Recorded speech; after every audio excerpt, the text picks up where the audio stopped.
Аз подкрепям кандидатурата на Ирина Бокова за генерален секретар на Организацията на Обединените нации, защото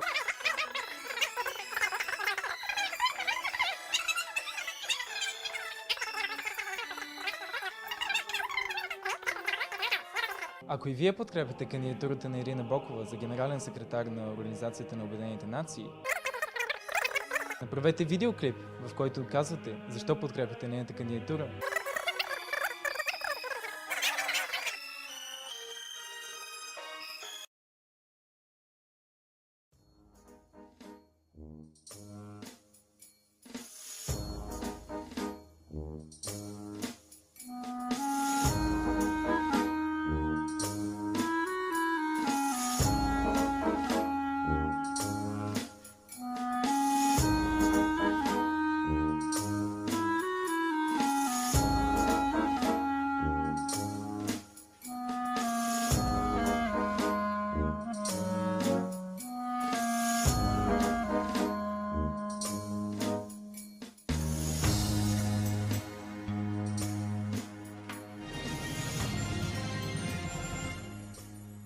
Hi, I'm Alex Newman. I'm a foreign correspondent for the New American Magazine, and today I want to talk to you about something that concerns me deeply. According to an April 2015 article published in the establishment-controlled Financial Times, current UNESCO boss Irina Bokova is considered to be the next front-runner to serve as the Secretary General of the United Nations. Apparently, her candidacy is acceptable to the Obama administration, the Kremlin, and other key players in making this decision. Plus, she's the right gender, and she comes from Eastern Europe. And in this day and age of collectivism and identity politics, those traits are apparently important for leadership. But who is Bokova, and why might the establishment hope to see her lead what I and many others often ridicule as the Dictators Club? Well, for one, she's going to fit right in, just like she fit right in at Putin's Victory Day celebrations in May as the Soviet national anthem blared in the background and communist hammer and sickle flags flapped in the breeze. The first thing you need to know about Bokova is that she's a Bulgarian Communist Party operative with deep ties to the mass-murdering regime that once enslaved her homeland. In fact, the UNESCO chief is even what's known as a red diaper baby, a child born to devoted communist parents. Bokova's father, aside from being a communist politician and Politburo member in the savage regime ruling over the People's Republic of Bulgaria, was also editor-in-chief of the Bulgarian Communist Party's official propaganda organ, known as Rabotnichesko Delo. Estimates suggest that the brutal dictatorship slaughtered somewhere between 100,000 and 250,000 people, among them dissidents, Christians, and many others. The real numbers could be even higher. In Statistics of Democide and Mass Murder since 1900, political science professor R.J. Rummel of the University of Hawaii put the body count racked up by the Bulgarian communists at around 222,000. Many more were ruthlessly tortured and persecuted. Despite those atrocities, Bokova herself was an enthusiastic youth member of the Bulgarian Communist Party, later becoming an adult member and even serving in various capacities within the brutal dictatorship. Because of her intimate and myriad links to the regime and her communist fervor, Bokova was even given the special privilege of studying at the mass-murdering Soviet regime's elite Moscow State Institute of International Relations. Bokova remained within the Communist Party even after it rebranded itself the Bulgarian Socialist Party following the apparent collapse of the communist terror regime. Despite the name change to gain access to U.S. and European Union taxpayer-funded benefits, the ruthless party, which is still in charge today, remains dominated by the same cutthroats of yesteryear.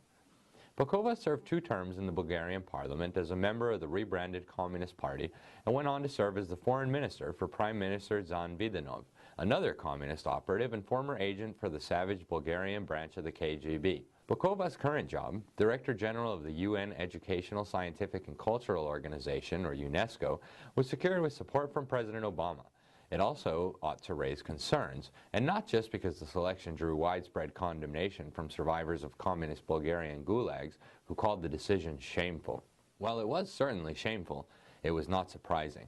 The scandal-plagued UN organization, which is seeking to become the global education ministry and impose its world core curriculum on all of humanity, was such a hotbed of communists, criminals, dictators, Islamists, mass murderers, and anti-American radicals that the Ronald Reagan administration withdrew U.S. membership in it. Bokova's bid to lead the UN is Unsurprisingly, being celebrated is an opportunity to give third world autocrats a bigger voice in global governance, as humanity is prepared for what globalists refer to as their new multipolar world order. Bokova's job will be to facilitate that transition. However, for Americans and the billions of victims of communism around the world, Bokova's candidacy and frontrunner status offer an excellent opportunity to expose the UN and its member regimes for what they are, a threat to humanity and human liberty. As awareness of this threat grows across the United States and the world, humanity should work to disband the UN and prosecute all of the communists who escaped unpunished after the apparent collapse of the Soviet Union. For the sake of liberty, prosperity, and common sense, it's time for the UN and Bokova to be exposed and stopped.